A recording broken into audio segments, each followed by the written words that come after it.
1 aos Coríntios, capítulo 10, a partir do verso 14 ao verso 22, esse texto vai servir de base para a nossa reflexão bíblica dessa noite.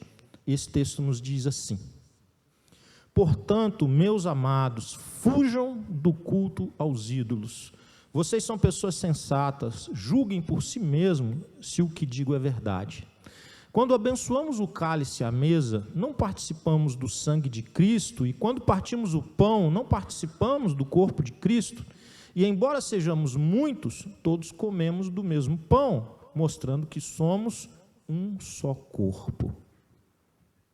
Pensem no povo de Israel. Acaso os que comiam dos sacrifícios não partilhavam do mesmo altar? Então, o que estou tentando dizer? Que a comida oferecida a ídolos tem alguma importância, ou que os ídolos são deuses de verdade? De maneira nenhuma. Estou dizendo que esses sacrifícios são oferecidos a demônios, e não a Deus. E não quero que vocês tenham parte com demônios. Vocês não podem beber do cálice do Senhor e também do cálice de demônios. Não podem participar da mesa do Senhor e também da mesa de demônios. Acaso nos atreveremos a despertar o ciúme do Senhor? Somos mais fortes que Ele? Tudo é permitido, mas nem tudo convém. Tudo é permitido, mas nem tudo traz benefícios. Não se preocupem com o seu próprio bem, mas com o bem dos outros. Portanto, vocês podem comer qualquer carne que é vendida no mercado sem questionar nada por motivo de consciência. Pois do Senhor é a terra e tudo que nela há. Se um descrente os convidar para uma refeição, aceitem o convite se desejarem. Comam o que lhes oferecerem, sem questionar nada por motivo de consciência. Mas se alguém lhes disser, esta carne foi oferecida a um ídolo, não a comam, por respeito à consciência da pessoa que os avisou. Amém.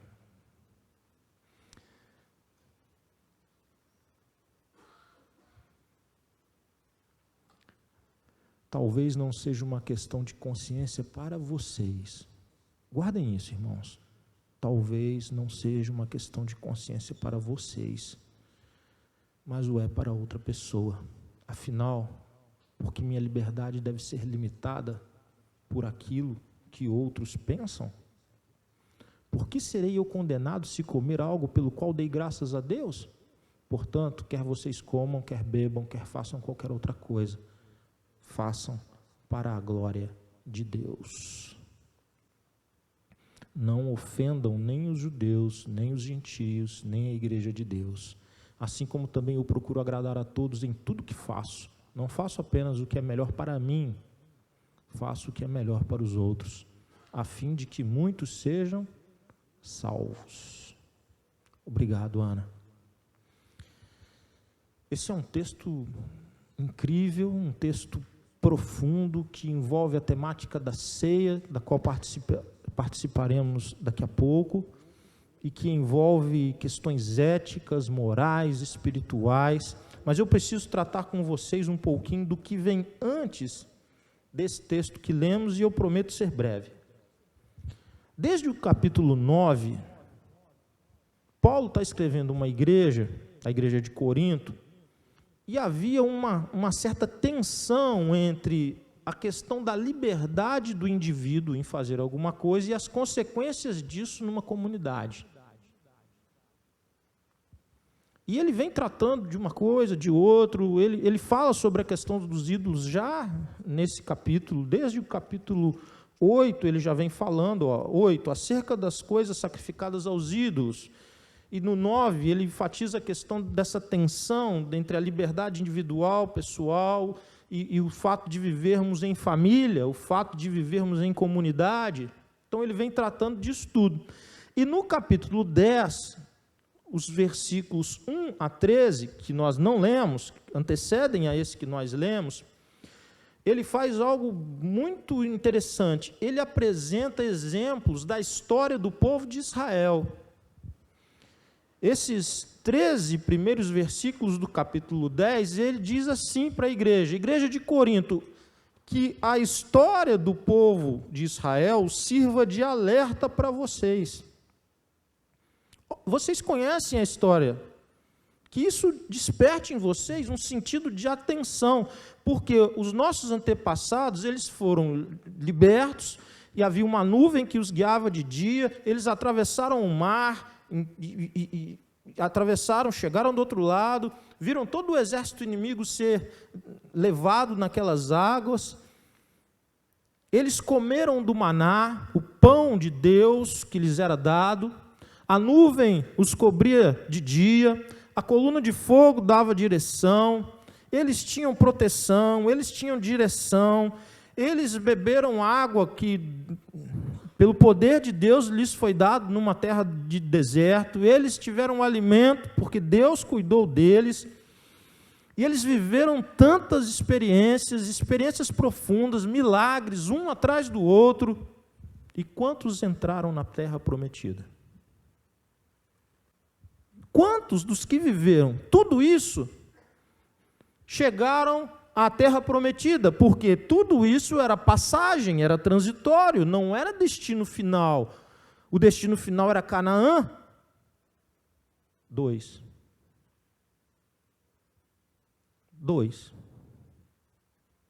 Daquela geração que sai, 2 são os que não perecem no deserto.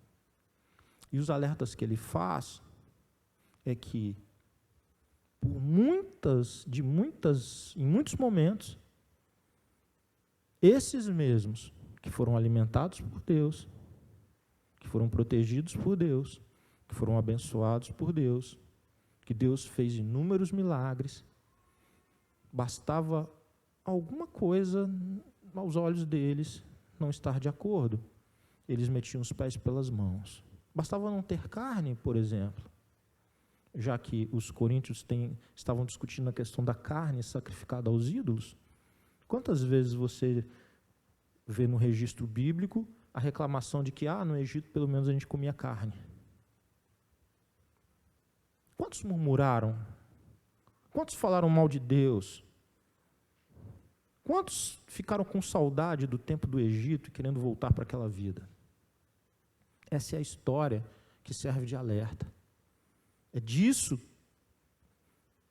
isso que ele quer dizer. Olha, conhecem essa história? Lembram disso tudo? Que isso sirva de alerta para o hoje. Quantas vezes eles adoraram ídolos? Fizeram ídolos para si, adoraram e morreram, porque tiraram o lugar de Deus dos seus corações, porque substituíram aquele que é tudo por algo que não é nada. Não deram glórias a Deus, não honraram a Deus, não foram fiéis a Deus. Viveram tantas experiências incríveis, mas continuavam a estar com Deus apenas pelo benefício daquilo que Deus poderia dar a eles, e não pelo próprio Deus.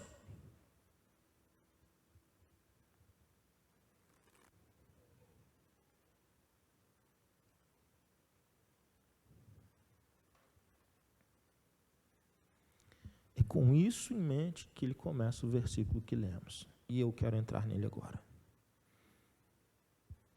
Versículo 14, ele é direto: fugir da idolatria. Fugir da idolatria. Qual que era o contexto de Corinto?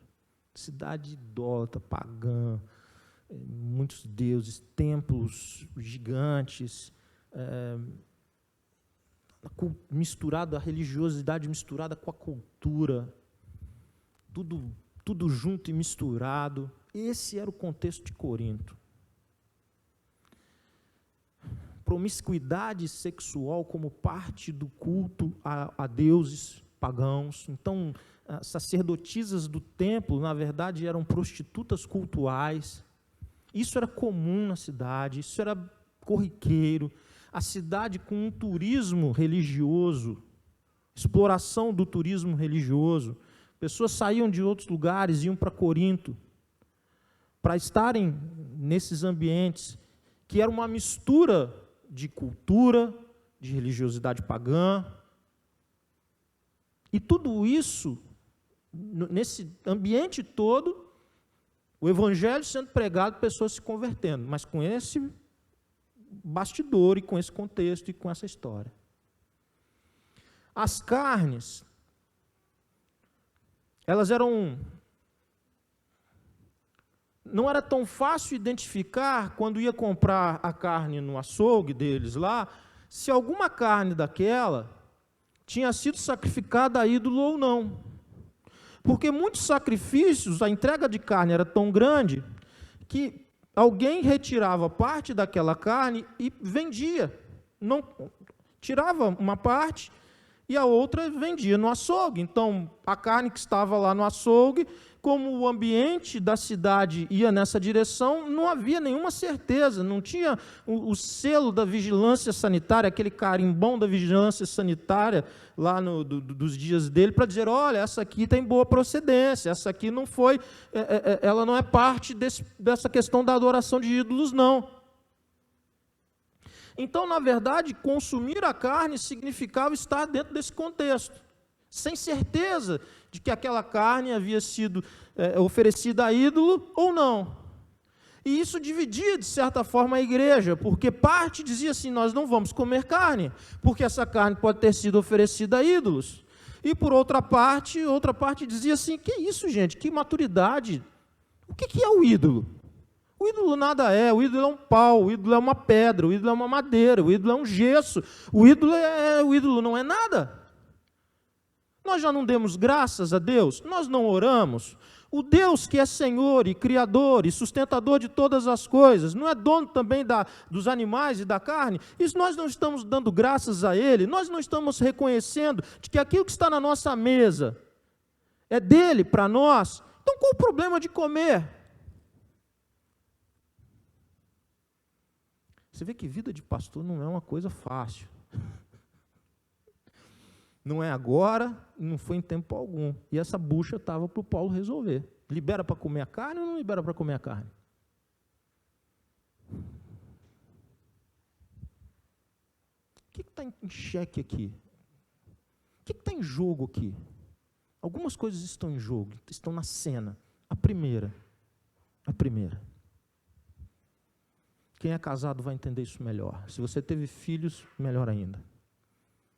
Mas essa mensagem é para todos que querem viver igreja. No ambiente da comunidade, tudo que fazemos ou não fazemos interfere um com o outro. Não é neutro. No ambiente de igreja, você tem gente madura, gente imatura, gente mais ou menos, histórias diferentes, e tudo que nós fazemos interfere, pode abençoar, ajudar, edificar, fortalecer, ou pode lançar por terra. Paulo em nenhum momento diz que quem advogava, que quem defendia, que poderia comer a carne sem nenhum problema de consciência, porque na verdade os ídolos nada eram e eles estavam firmes na relação com Deus e davam graças a Deus, Paulo não diz que eles estavam errados. E nem, diz, não, que isso, que loucura é essa? Vocês não podem fazer isso. Não, em nenhum momento, nem nesse capítulo, nem no anterior, Paulo não diz que eles estão errados. Muito ao contrário, Paulo concorda com ele. De fato, os ídolos nada são. É verdade.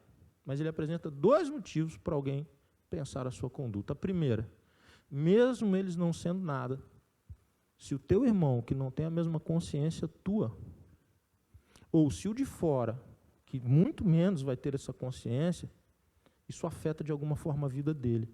Você tem pensado nisso quando você consome? Paulo não disse que eles não deveriam fazer isso porque os ídolos eram alguma coisa. Mas Paulo traz para a cena algo que é muito maior que isso, que é o senso de responsabilidade comum que devemos ter, especialmente com os mais frágeis. Por que eu falei que quem é casado ia entender isso melhor e quem tem filhos ia entender isso melhor? Quantas vezes você, aquela história, né? A pessoa casou, mas quer ter vida de solteiro. Não quer dar satisfação para ninguém, quer o horário que quiser. Ele tem direito de fazer isso? Tem, só que isso afeta a vida de alguém. Ele tem filhos. Vai afetar a vida de mais gente? Então não é uma questão apenas de eu posso ou não posso. Se eu quero, eu posso. É pecado? a discussão não está aqui, a discussão é num ponto mais profundo, que tem a ver com uma aliança com o corpo, tem a ver com a comunhão, tem a ver com o sentimento de pertencimento a uma família espiritual. Tem algo mais profundo que tem a ver com maturidade espiritual e não apenas conhecimento, irmãos. Porque aqueles que estavam dizendo que eles davam graças a Deus, eles honravam a Deus e os ídolos nada eram, eles tinham conhecimento. Não sei se tinham maturidade, porque a palavra de Paulo os chama a olharem não apenas para o conhecimento, mas para as relações. Tanto com os demais irmãos e famílias, tanto com os de fora. Então Paulo diz, mas Paulo dá alguns conselhos práticos. Ele diz, tu vai ao açougue? Vai. Tu vai ao mercado? Vai. Então beleza. Tu vai ficar perguntando se a carne é sacrificada? Não, tu pega, paga tal, e está tudo certo. Essa é a primeira dica que ele dá. Segunda, tu foi à casa de alguém, tu também não sabe. Você senta, dá graças e come e segue o jogo. Está tudo certo. Mas agora, se a pessoa te disser que aí tu evita. Não faz isso não. Não te mete nisso não. Aí tu evita, tu diz para ela, não, isso não dá para mim mais. Como um testemunho de Deus na sua vida, como um testemunho para aquela pessoa, como uma renúncia que você faz. Não porque os ídolos sejam alguma coisa, porque nada são. Mas por uma questão da consciência própria e dos outros. Isso tem a ver com maturidade das relações, irmãos.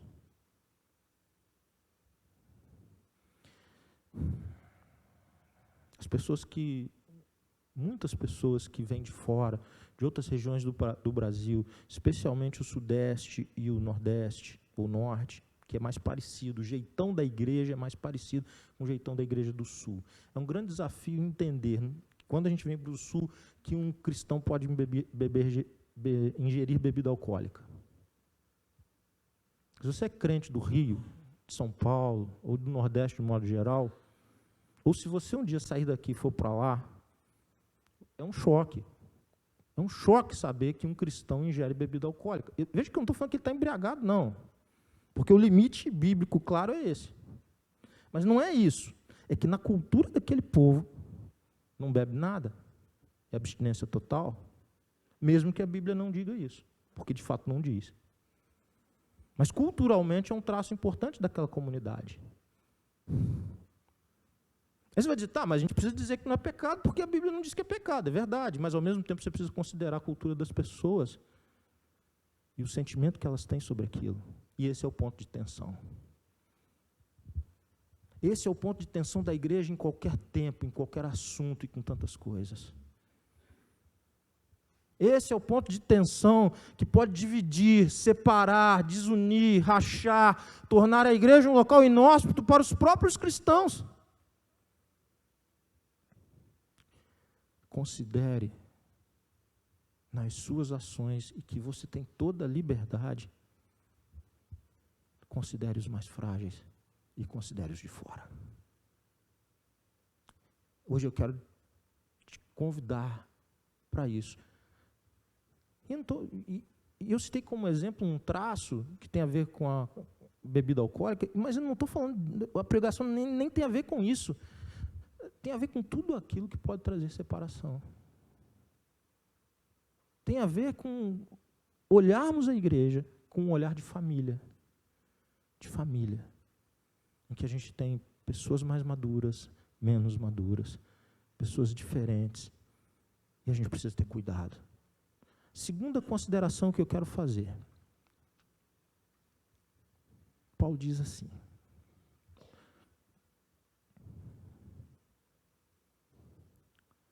Paulo faz uma relação entre a mesa do Senhor e a mesa dos demônios. Paulo não era fraco não, irmãos. Ele não era fraco. Tu está lá na ceia, você é cristão, tu vai participar da ceia. E a ceia deles era muito diferente da nossa, ela era realizada muito mais vezes, muito mais perto. E ela era mais o estilão do que seria se a gente fizesse ou fizer no próximo domingo. As pessoas levavam seus alimentos, elas comiam juntas, e comida mesmo, no nosso caso arroz, feijão, essa coisa toda. E, num dado momento dessa refeição, eles tinham um momento da ceia, com o vinho e o pão.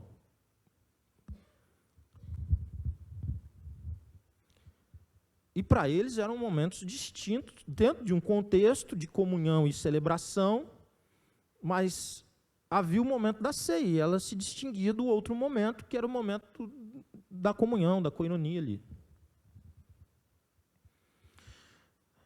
Isso também é uma herança da Páscoa judaica. Quando Jesus institui a ceia, ele o faz dentro do... Qual que era o contexto? Da Páscoa.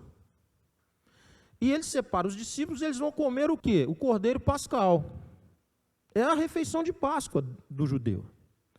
E eles têm alguns momentos em que o vinho é servido.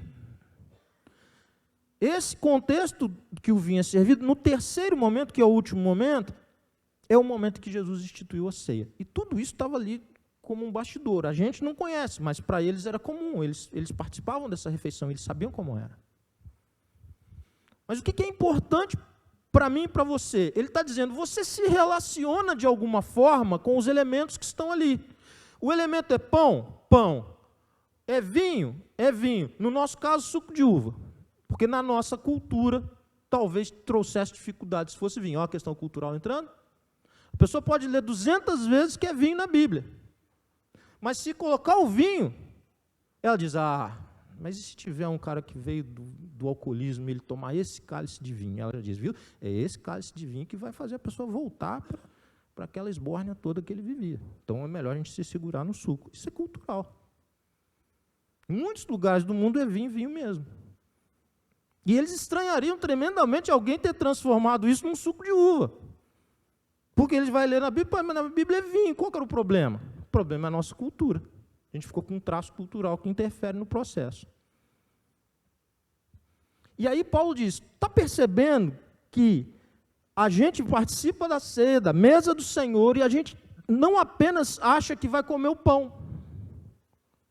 A gente não apenas acha que vai tomar o suco de uva ou um cálicezinho de vinho. Aquilo ali tem muito mais significado para nós. Qual que é o significado para nós? Que Cristo morreu por nós. Ele é o nosso Salvador. O seu corpo foi moído em nosso lugar. Seu sangue foi derramado. E isso não foi em vão. Foi por causa daqueles a quem ele queria salvar, por causa da igreja. Mas o pão deixou de ser pão? Não. O vinho deixou de ser vinho? Também não. Aí Paulo coloca a pulga atrás da orelha dos caras. Tá bom, então quando tu conscientemente, porque se for inconsciente, ele já entregou para Deus, ele falou, tu ora, agradece, abençoe, está tudo certo. Mas conscientemente você participa de uma cena cultural da cidade. Você participa de algo que tem toda uma comunicação cultural. Lá da tua escola, da tua faculdade, do teu trabalho, do teu contexto profissional. Mas você sabe também que aquilo tem conotação religiosa, pagã.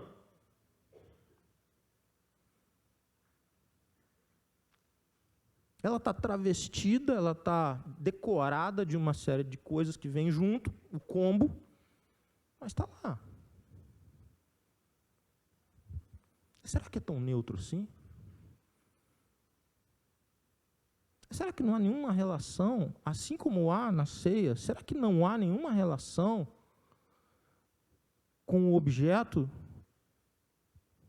Esse é o ponto espiritual que Paulo está chamando a atenção da igreja. Porque Paulo diz, os ídolos nada são, mas os demônios vão receber honra e adoração, oferta, por detrás do ídolo, que nada é.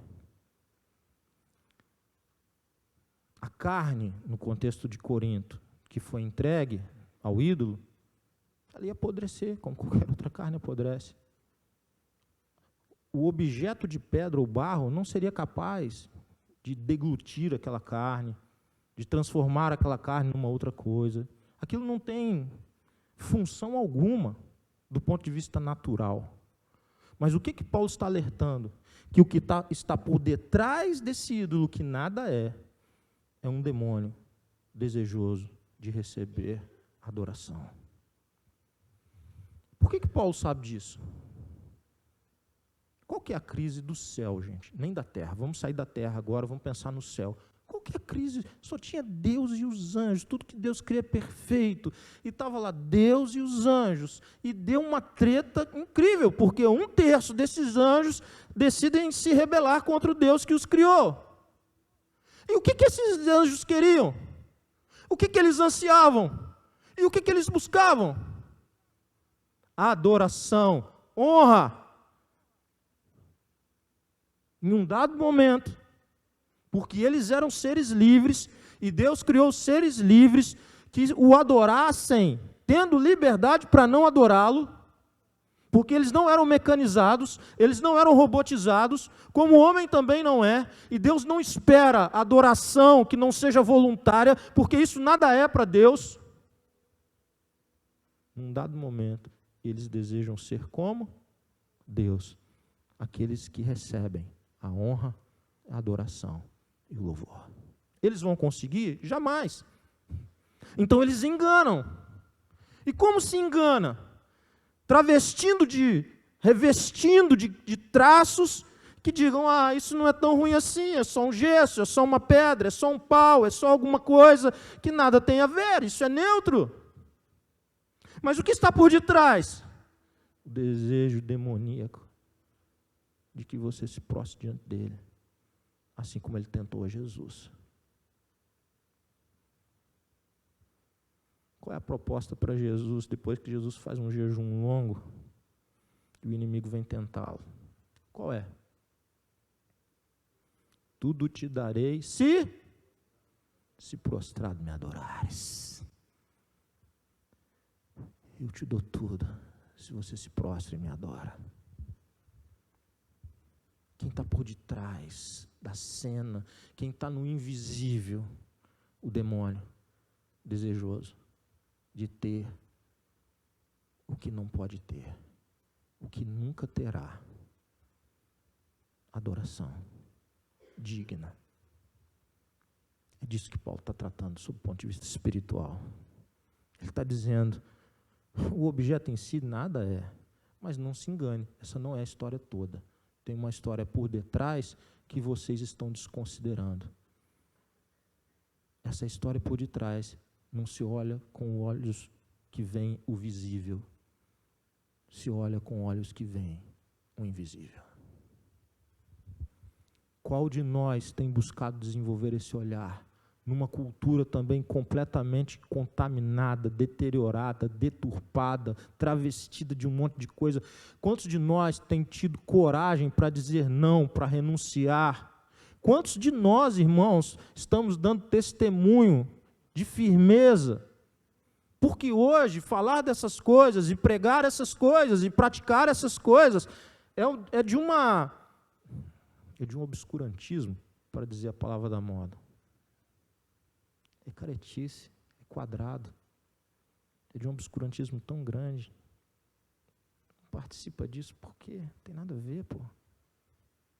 Tem que ser muito ignorante, tem que ser muito tosco para dizer não. O que Paulo está chamando a igreja para fazer? Dizer não. Considere o teu irmão e considere o de fora. Considere o invisível, porque ele está tão presente quanto o visível. Terceira consideração que quero fazer.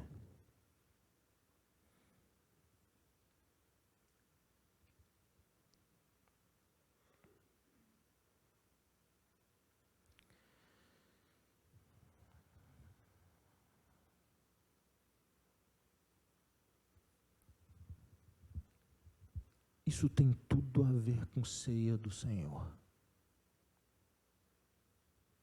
Primeiro, porque a ceia do Senhor é um chamado de Deus para que seus filhos participem da sua mesa, porque a mesa é do Senhor.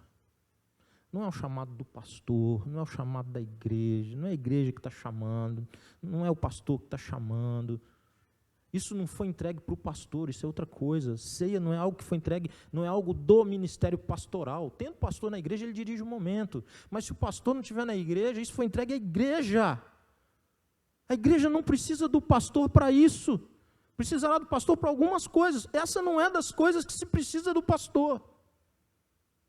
Nós temos aprendido isso, irmãos. A igreja não precisa do pastor para fazer o ato de batismo, porque isso foi entregue à igreja. O pastor estando pode batizar, mas isso não é algo da exclusividade do ministério pastoral, porque senão é só o pastor para fazer discípulo, porque batizar alguém é parte do processo discipular. Aí a gente diz que o processo foi entregue para todos, mas o batismo foi entregue só para o pastor, a ceia foi entregue só para o pastor. Não é possível, irmãos, nunca foi assim. Só olhar a Bíblia. Quando nós estamos no momento de ceia, nós somos como aqueles que estavam no deserto. E Deus mandou maná. Todos nós pereceríamos de fome. O pastor e o mais novo da igreja, o mais antigo, o fundador e o que chegou por último.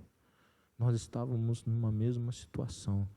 Nós éramos mendigos, sem nenhuma condição de prover pão para nós mesmos. E Deus mandou o maná, mandou o pão, mandou seu filho. Nós éramos como aqueles sedentos num deserto. E olhávamos em todas as direções e não havia água. E caminhávamos e estávamos a desfalecer. Mas Deus fez sair a água da rocha, que é Jesus Cristo. E isso é ceia. E é assim que se chega a uma ceia, com esse reconhecimento. Então nós somos iguais, nós nos consideramos superiores. Eu considero você superior a mim, e você deve considerar o outro superior a você, e isso nos torna, ao final, iguais. Qual é a nossa igualdade? É que nós consideramos o outro superior a nós. O último versículo de Paulo, ele disse que ele fazia tantas coisas, não porque ele não tivesse, ele tinha direito até de fazer diferente, e ele vem se defendendo aqui, ele fala, eu também não teria direito de receber sustento da igreja, eu também não teria direito de ter uma esposa crente do meu lado. Só ler o texto aqui, ele vai colocando, mas se isso vai causar embaraço, eu vou considerar o que os irmãos estão dizendo, eu vou ensinar a verdade, mas eu também vou considerar o que os irmãos estão dizendo, e aqui ele está dizendo para nós, o final, o último versículo, irmãos, que lemos, é de que ao final o que ele tinha por objetivo era que pessoas se salvassem. Que não acontecesse com aquela geração o que aconteceu com a geração do deserto. O alerta estava lançado, e o alerta é para mim e para você. Que o objetivo final não é nenhum benefício ou conquista desse tempo, nem nenhum prazer, mesmo do mais maravilhoso churrasco, e eu amo churrasco, irmãos. Amo churrasco. Mas isso não tem comparação com a alegria e com o prazer que deve gerar em nós uma vida, ser salva, encontrar a salvação e ser chamada para participar da mesa do Senhor. É disso que Paulo estava falando. Gente, nós vamos ficar discutindo se vai comer carne ou se não vai comer carne, até que horas? Porque já chegou o tempo da gente olhar e perceber que Deus quer salvar pessoas. Deus quer salvar pessoas dentro dessa igreja. Deus quer salvar pessoas fora dessa igreja. Deus quer salvar. E nós precisamos nos comprometer com o projeto de Deus, porque nós dele fazemos parte. Quero encerrar a minha fala, irmãos, quer comais, quer bebais, ou quer façais qualquer outra coisa. Olha que poder de síntese. Para encerrar a conversa lá da carne, disso, daquilo. Quer comais, quer bebais, quer façais qualquer outra coisa, o façam para a glória de Deus. O façam em honra ao Senhor. O façam considerando o irmão mais fraco. O façam considerando aquele que ainda não conhece Jesus. Porque é isso que traz glórias para o Senhor. Santifique sua vida. Renuncie a todo e qualquer tipo de idolatria. Dificilmente você se prostra diante de um objeto de metal, de gesso, de madeira, porque isso não faz parte muito da cultura de muitos aqui. Não sei se todos, mas de muitos. Dificilmente esse tipo de idolatria te seduz, te instiga. Mas existem tantas formas modernas de idolatria. Tantas coisas que querem tomar o lugar de Deus dentro do nosso coração. Tantas coisas que querem honra, glória, atenção, dedicação.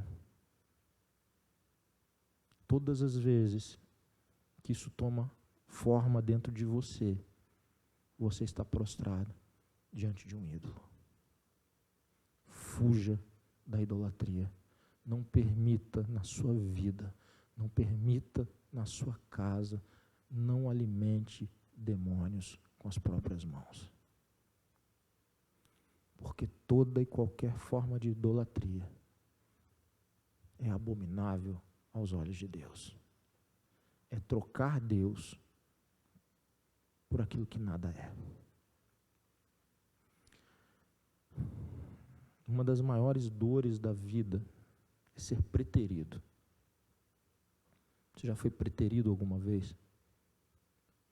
Você já foi preterida alguma vez? Uma das maiores dores da vida, uma das perdas da vida. Você tinha uma expectativa de lealdade, de fidelidade, de cumplicidade, de parceria. E algo se rompeu. E houve uma substituição. A plaquinha subiu, sai fulano e entra outro. A idolatria é uma forma de preterir Deus.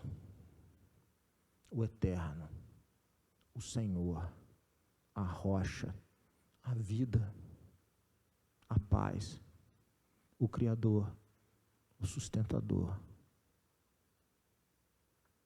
E aí nós criamos um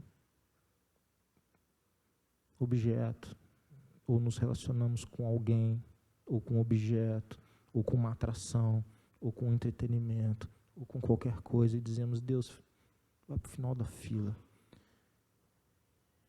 Que os meus pensamentos, os meus sentimentos, aquilo quem eu sou por dentro, vai se dedicar a esse ídolo agora.